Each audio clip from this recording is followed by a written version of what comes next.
Check out Paddy Power's new and exclusive Cash Card Plus, available to use online, at ATMs or even down the local. Paddy Power, you beauty. Hello and welcome to Friday's Tipping Postcast. I'm Maddie Plale and I'm joined by Stuart Riley, who's just got dressed, and Brenda Duke and Frankie here on the line as well. Hope everyone's well. We're going to jump straight on into it. We've got racing from everywhere to cover today. On Saturday, we're going to stick with Newbury first off, and their 150 is the Bathwick Tyres Handicap. Can we get some betting on that, please, Frank? You can indeed. Remarkables are 3-1 favourite. Realise 9-2. Johnny Barnes 5-1. Early Morning 7-1. Straight Right 8-1, along with Russell Matt. Umran 9-1, and we're 11-1 bar. Fantastic. Kick us off then, Frank. What do you make of this little heat? Oh, it's a horrible race. I had a look at Remarkables, one you couldn't depend on. He ran well in the Hunt Cup, but he's very hit and miss. Like, if he repeats the Hunt Cup run, you'd probably think he'll win. I thought it was interesting Frankie's coming back to ride. I thought he was out for another few days, but Realise won really well last time, but that was on really fast ground. It's going to be softish ground tomorrow, like good to soft.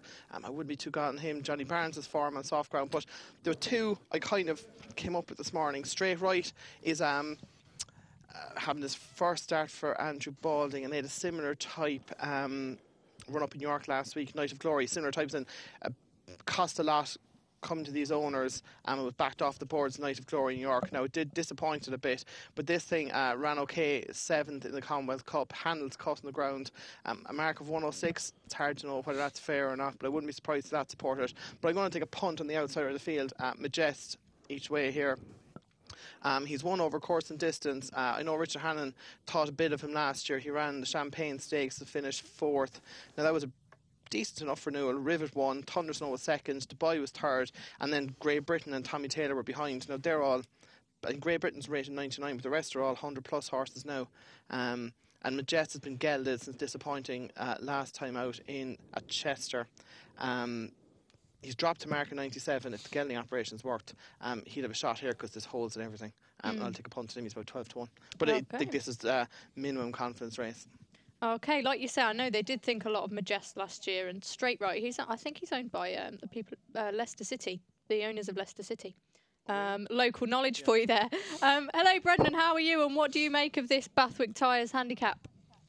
I'm well, thanks, Maddie. What do I make of it?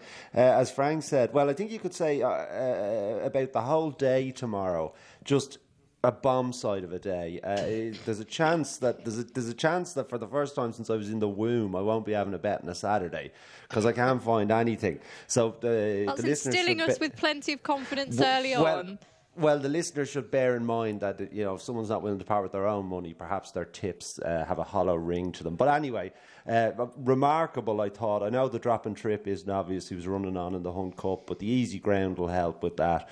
Still relatively unexposed, but as Frank says, not the most reliable horse in the world. But he was the one I came down on anyway. Okay, remarkable for you. Stu, anything to add on this? I like Majest. The other horse that I'm kind of siding with towards the head of the market is Realise. He's 2 from 2 this year, and on his all-weather form, he's well treated. I know Frank mentioned the ground, but you think with all-weather horses, they tend to handle like a little bit of cutting the ground because it's safe racing ground. It's not rock hard racing ground. So I don't think the ground will be as much of a worry. But yeah, Majest each way probably a better play at a bigger price than 9-2 about Realise. Okay, just to clarify, Majest about 12-1 mark. Did you say, Frank?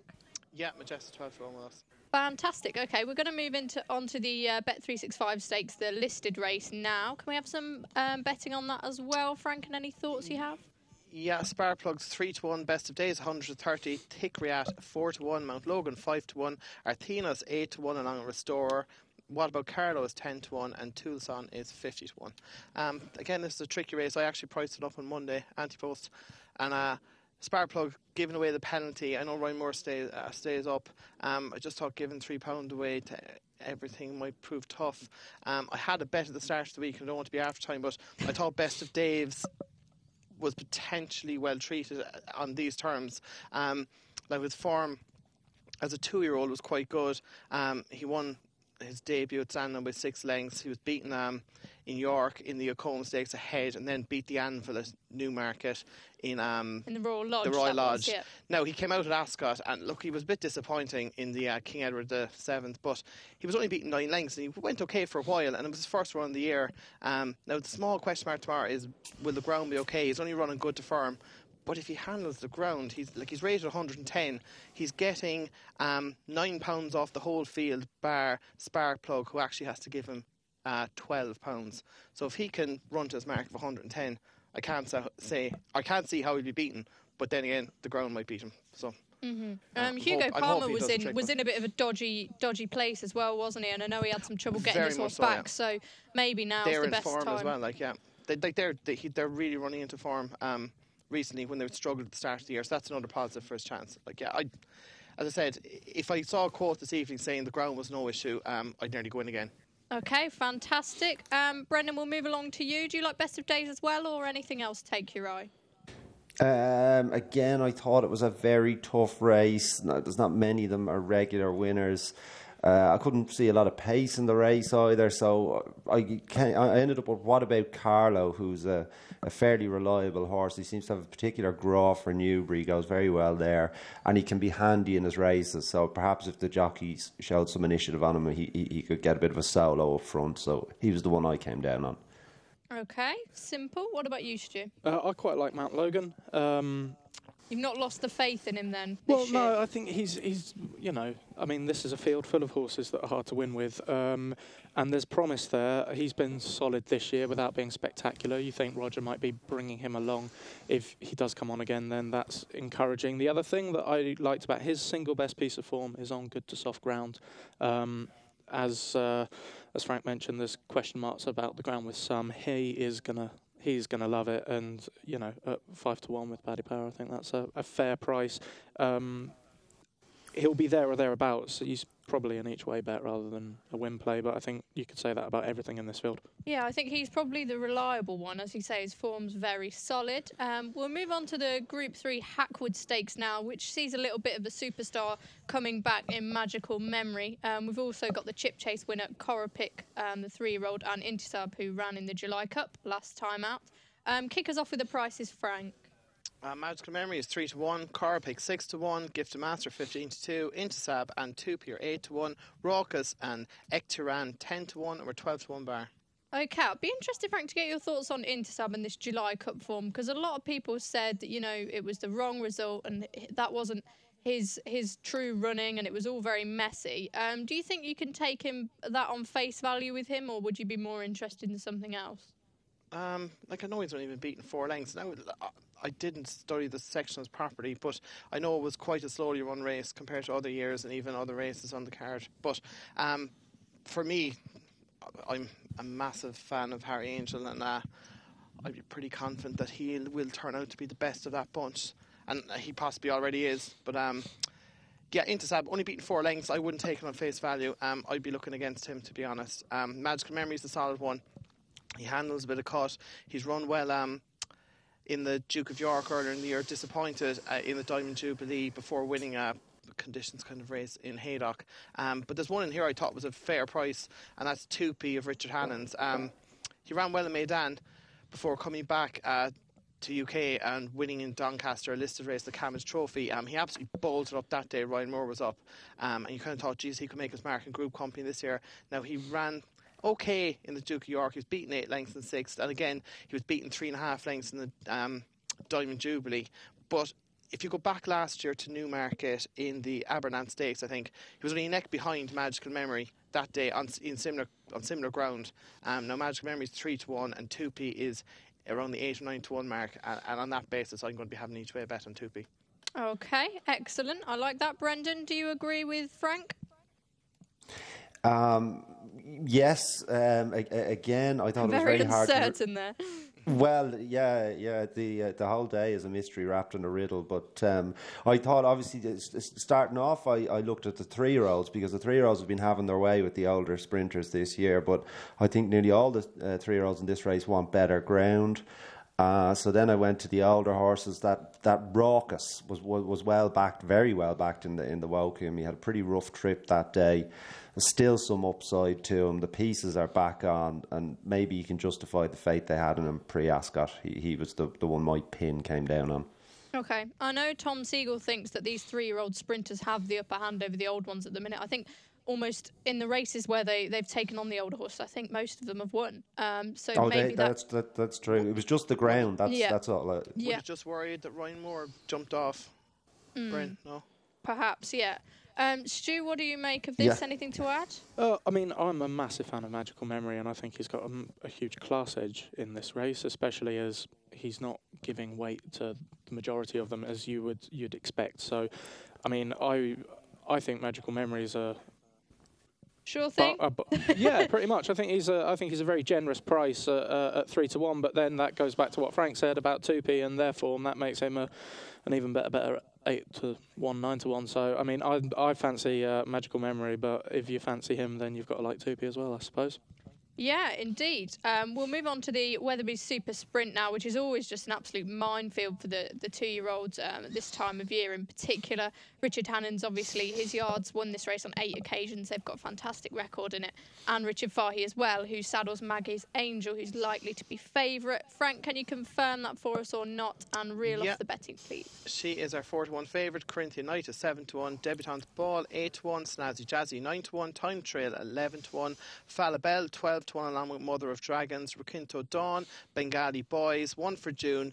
Lady Angelica are 16-1 and we're 20-1 bar. Right. If you thought before was a nightmare, I think this race is always quite tricky.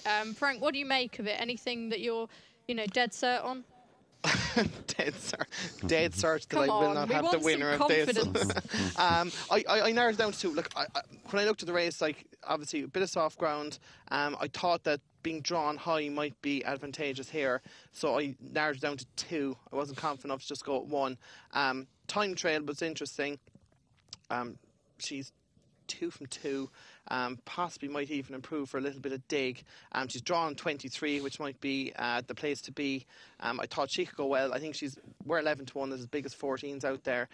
We're 5 places in this race as well for anyone having an each way bet, I think, which is fair enough.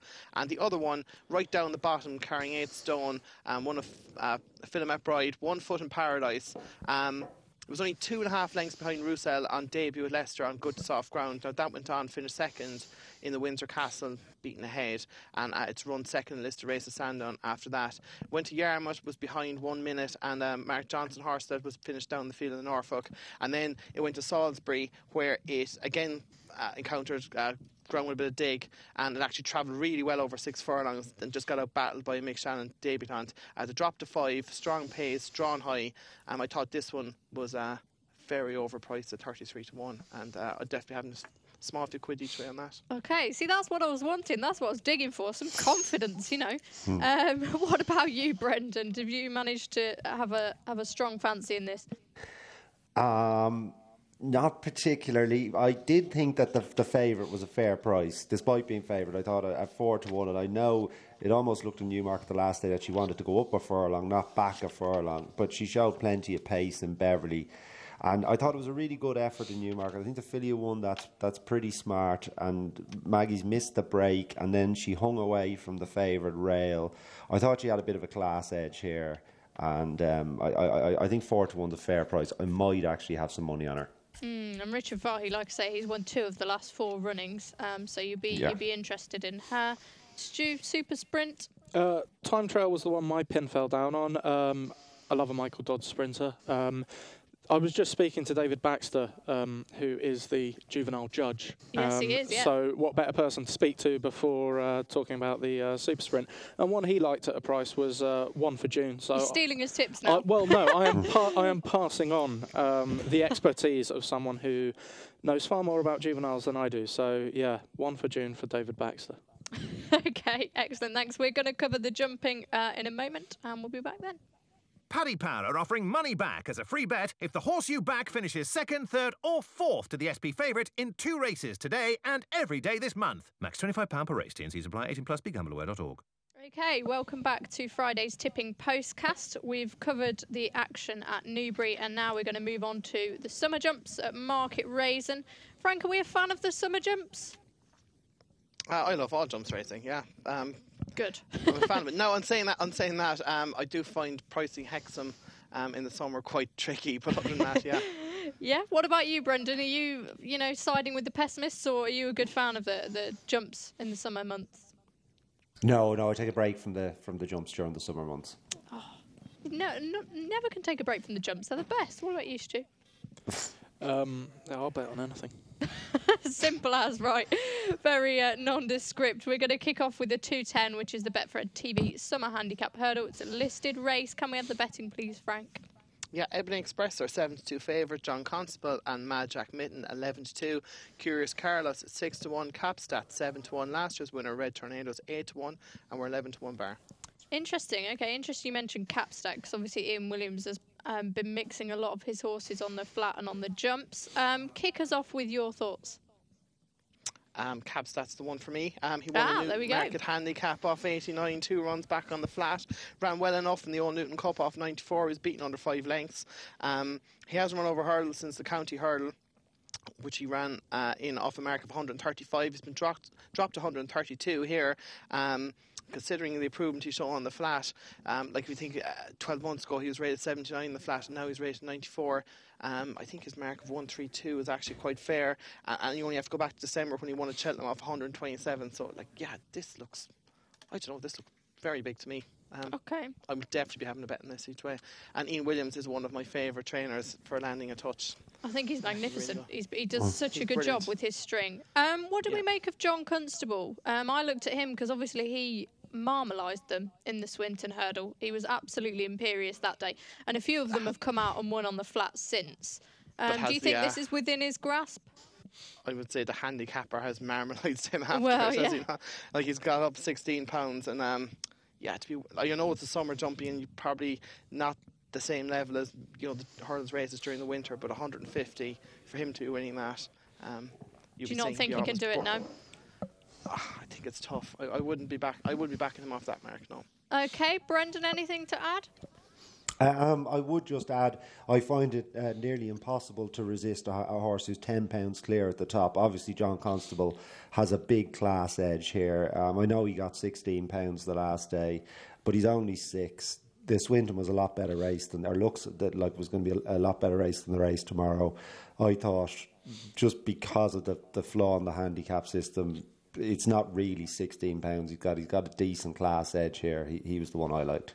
Yeah, he really put that race to bed, didn't he? Last time out, I think I could agree with you there. Stu, anything to add? Do you fancy John Constable or something else? I mean, I must have backed John Constable on every single one of his previous starts to winning. He's one of those horses, and isn't deserted him when he hacked up in the Swinton. So I will be avoiding him to bite my nose off to spite my face. I like Ebony Express, it's a short price, but is very well treated on Imperial Cup form. Yes, I think back to winning ways last time, still £5 lower than when winning an Imperial Cup. As the boys have touched on, this isn't the most competitive handicap he'll contest, and he is. Whilst you can say about John Constable he's taken a hammering from the handicapper, you can very much say Ebony Express is definitely well treated. Trip's a slight concern. It would be on the short side for him, but Sam Twiston-Davis on board, he's perfectly capable of bouncing him out and making plenty of use of him. So, yeah, he'd be the one for me. Yeah, and Dr. Richard Newland, he tends to do really well in the summer months as well. He's all right with handicappers as well, and he's okay, I guess. Yeah, he's very, very good at conditioning horses for certain races. Right, we'll move on to the big race at Market Raisin, which is the Summer Plate. Frank, over to you first. Betting, please. Yeah, I'd like the option 6-1, Poker School 7-1, Days of Heaven and Alcala 8-1, Henryville, Earth Moves and Shelford 10-1, Casino Markets 11-1, and we're 12-1 bar. Okay, I find it quite interesting that Poker School was at the head of the market. Obviously, he improved an awful lot last year, but you couldn't have taken an awful lot of encouragement out of his last run. What was your analysis of the race, Frank? Go back through the last jump season, I was banging on about Poker School for most of it, and I'm going to bang on about him again today. If you go back to the Kempton run in December, he gave a beating to 2 Taffs, who went on and won a decent handicap at Ayr after finishing third in the Close Brothers handicap at Cheltenham. Third that day was San Benedetto, who won the McGull Grade 1 at Aintree, even though he was a bit fortunate. The fourth was Gold Present, who was second in that handicap at Cheltenham. And even Max Ward then, I think, was fifth. He went on and won a decent handicap at Kempton. Now, Poker School ran 3 times afterwards. He ran at Cheltenham over hurdles where he was disappointing. He ran at Sandown where he was beaten 5 lengths by Shantou Village, and he was brutal at Haydock the last day back in May. Now, what I would say is, if you go looking for his best form, it's on tracks like Kempton, flat right-handed tracks. And when you go back to that Kempton run where he won, he's only £6 higher. And I'd say he's still well treated. I wouldn't be surprised if this had been the aim when he didn't get in at Cheltenham. Off 100, I think he was rated 135 or something. That didn't get into the handicap with Cheltenham. They put him away maybe for something like this. I think he's well handicapped. He gets conditions tomorrow. Market raisins, flat enough, right-handed track, good ground. Plenty of the ones at the top have been winning, but they're, again, like Henryville's running off 152, Days of Heaven 151, Alcala 147. Like, for them to be winning, you're saying they're, bordering high 150s horses, and I doubt they are. Off a weight at 10.5, I'll give him a go. Okay, why not? You mentioned there's lots of these informed horses. They've all been winning last time out. It's, in a way, it's hard to sometimes sum up how this form looks and collate it all together. What did we make of it, Stu? We'll go to you next. The one that I like is actually a horse who didn't win last time, Shelford. He's been second on his last 4 starts, I think.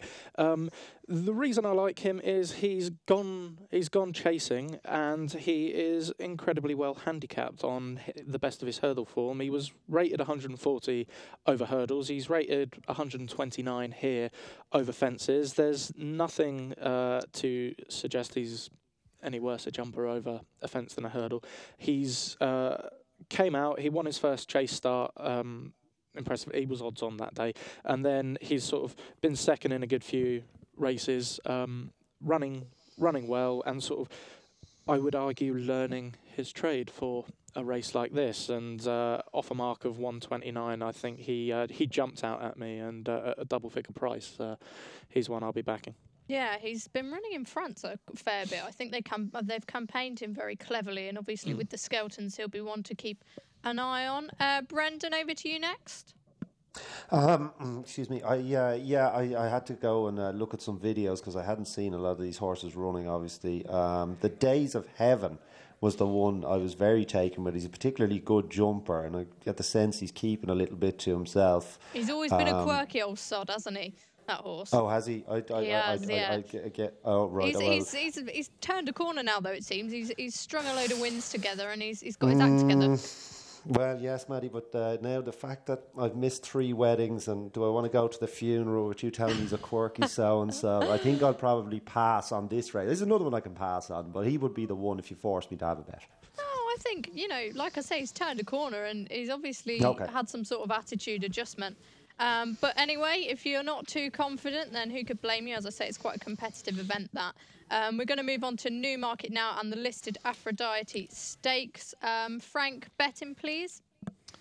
Yeah, Fia is 9-2. Isabel de Urbina 5-1. High Hope 6-1, along with Skiffle. More Mischief 7-1. Return Ace and Serenada 8-1. Our 12-1 bar. Okay, kick us off then. I know that Afia was 5th in the Ribblesdale last time. Do you think that's the best form on offer? It probably is the best form on offer, but at the same time, I'm not a fan of, backing these horses that ran, 5th, 6th, 7th, beating 5 lengths, going up next time. There's one that just caught my eye a couple of times in the last year, called High Hopes of David Simcox. Jamie Spencer's booked again. She took a few goals to get off the American Maidens. She eventually won at Fosslas over a mile. She stepped up then to 10 furlongs for a handicap debut. Fosslas a month later absolutely hacked up off Marker 79.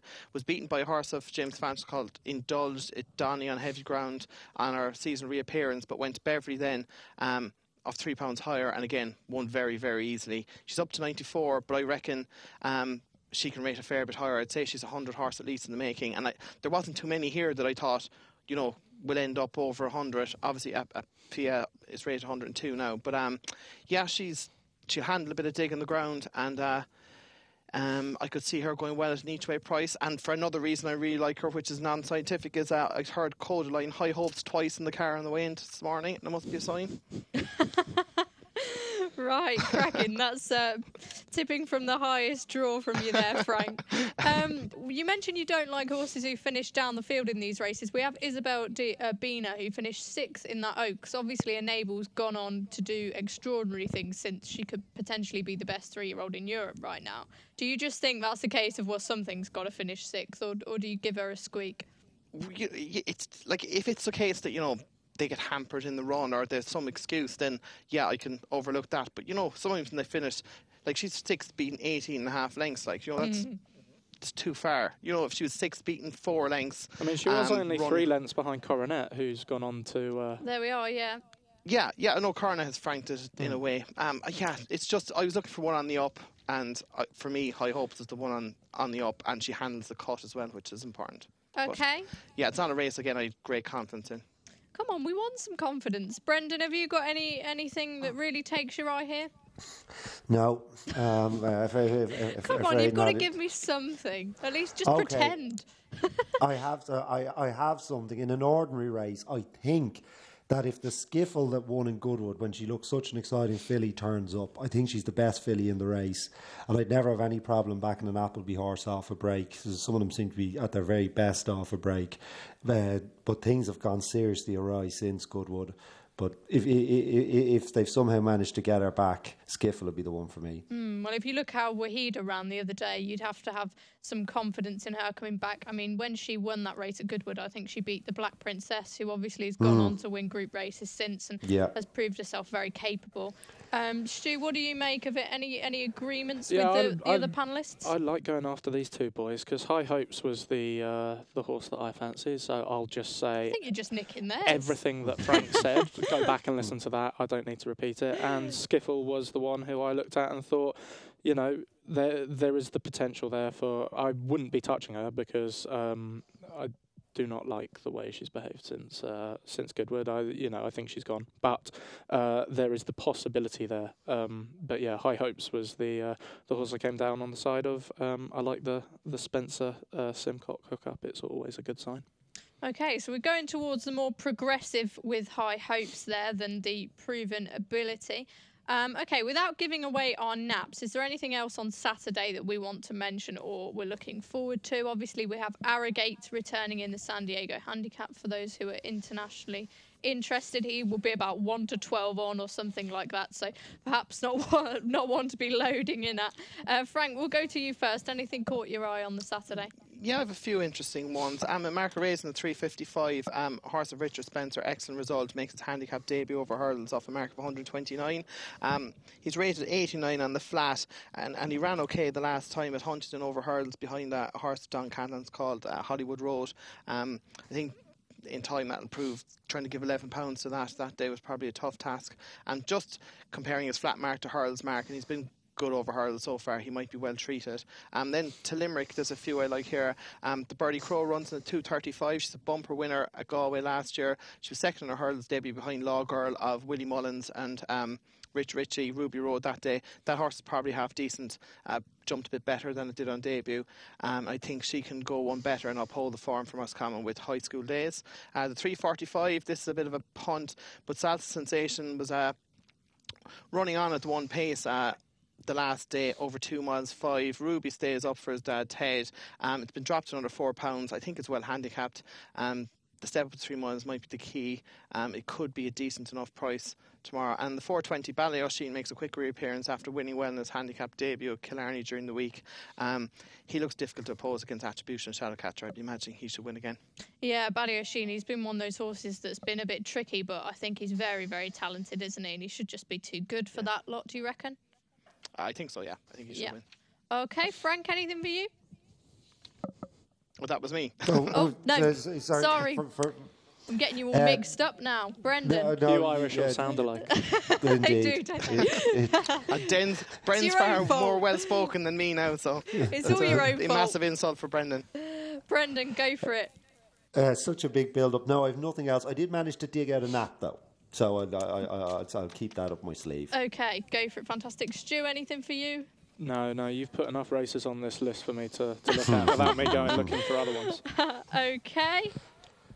This will not be beaten. There we go.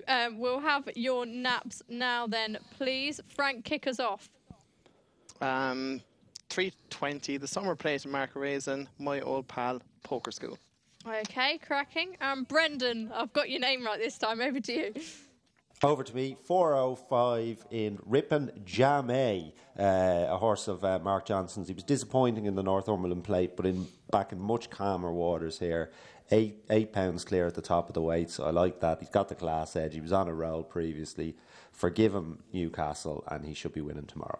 Okay, Stu, what will not be beaten? Magical Memory. Okay, that was kind of creepy there. I'm not sure I like what you did. Thank you very much. Right, over to our competition. Now, every week we give listeners and viewers the chance to win a free £25 or €25 bet courtesy of our sponsors, Paddy Power. Monday's question was, who trains Harry Angel? The answer was Clive Cox, and the winning entry was sent in by John Malloy from Dublin. Your free bet will be accredited to your Paddy Power account. Introducing Paddy Power's Hot Trot Jackpot, their new free-to-enter horse racing competition. Every Saturday, pick 5 horses in a free Lucky 31 bet for your chance to win the guaranteed £10,000 jackpot. T&Cs apply. 18+ BeGambleAware.org. Okay, welcome back to Friday's Tipping Postcast with me, Maddie Plale. This week I'm joined by Stuart Riley, Frank Hickey and Brendan Duke. We're going to go across to France now in a race that we've done brilliantly in the past, to the 5.5 furlong pre-Robert Papin. We have Heartache, the Queen Mary winner, running alongside De Bruyne horse. Clive Cox and Richard Hannum have both had 2 wins each from the last 5 runnings. When you say we, who's we? What do you mean we? You said we've done really well in this race. We Brits. Oh, right, okay. Singling out Irish here. Clive Cox has had Tis Marvellous and Reckless Abandon. Richard Hannon's had Gitafan and Cool Company. Frank, how do you bet?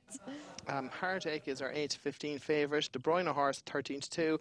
Unfortunately, 8-1 Frozen Angel 9-1, and we're 12-1 Bar, because I don't want to pronounce that French horse. I won't be able to.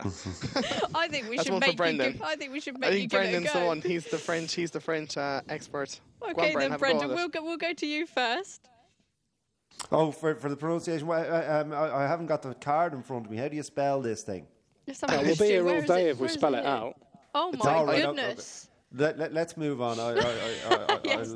I'll give you a free pass on that one. What I'll do is I'll give a quick synopsis of the race, and then I'll go and find the field and try and come up with a pronunciation. But Heartache 8-15, obviously no bargain, with the Queen Mary not really working out. The 3rd and 4th have been beaten since, but she was so impressive.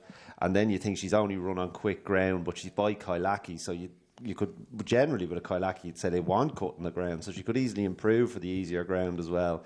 I thought she'd be very hard to beat, but I can let her run at that price. I think she's excellent. I absolutely love her. I know the Queen Mary forms took a few knocks, but I think you just have to take her for what she is, and she looks exceptional. Frank, okay. We'll go back to you now. What do you make of Heartache? Yeah, Heartache was what Royal Ascot was for me. It was just disaster from start to finish nearly. But she was very impressive. She was brilliant. Like, her price, it's not one you'd be getting too carried away with. What I would probably be looking at maybe on Saturday evening into Sunday morning is what price De Bruyne horse is without her. Like, he was disappointing in the Coventry, but if you go back to the Woodcut, like, Carrot Sharp has done nothing but boost that form, and you just feel that perhaps he's worth forgiving that Coventry run. And if that is the case, with Hannon's good record in the race, I could see him being second, and he might be a bigger price than Heartache is to win the race, and it might even be easier to pick up that money. Nice little angle there. Stu, Heartache for you? Yeah, I mean, I think she wins. She's a very good horse. Frozen Angel is the one I like. I was at Sandown when he was perhaps unlucky. Ran very well at Royal Ascot, and arguably on the wrong side. Yeah, maybe? I think he's just sort of snuck under the radar a little bit. But I'm not saying he's up to beating Heartache, but yeah, if you were going to get involved in a without Heartache market, he'd be the one for me. Okay, cracking. We also have racing at Fairyhouse, Tipperary, Redcart, Stratford and Newton Abbot, so there's plenty to get our teeth stuck into. Frank, did you get anything from any of those cards that we've missed that you can mention now? Yeah, I have 4 in total. First is Go on Fairyhouse, then. Take it away. 225. Bora Steps as well, supporting Davy Dakara. Ran very well behind Dawn Delivers and Magical. Magical was a huge eye catcher. If stepping forward at all from that, she should win. And Joseph O'Brien's in terrific form as well at the moment. In the 350 Newton Abbot, Phoenix Dawn was possibly a little bit unlucky not to make a winning hurling debut at Stratford last week, beating a short head by Tax Me If You Can. Even stepping forward for that, he'd probably be difficult to beat, and he was also the best of these on the flat, so I think he'll take a bit of beating. In Tipperary 335, Jack the Wire hasn't run since February, but runs in this handicap chase with a mark of 108. Now he's rated 121 over hurdles, and he ran in the Greatwood off a mark of 127 last year, and was only a 16 to 1 shot on the day. Now it's a danger when horses are coming off a break, especially from a yard like Dennis Hogan. They might need a run and have a target down the line, but if he's ready to go, he'd pick these up and carry them.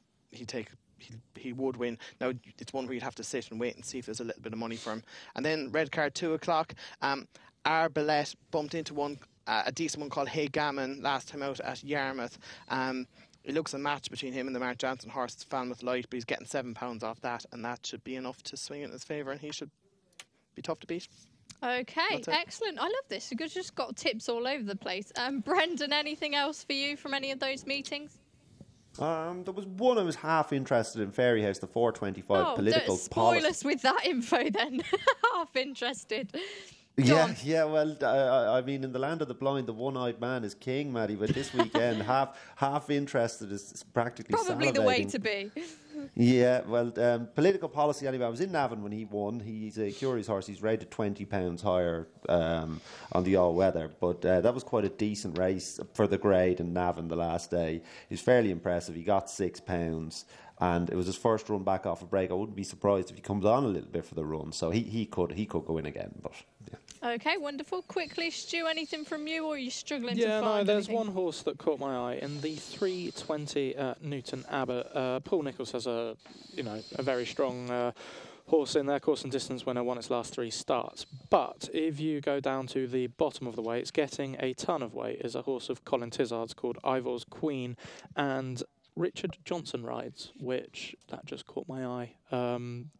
Tizard booking Johnson for a little race around Newton Abbot. It's not like he normally rides the horse, so yeah, that caught my eye. I'll be interested to see prices on the day and may have a tickle. I think the Nicholls thing could make the market.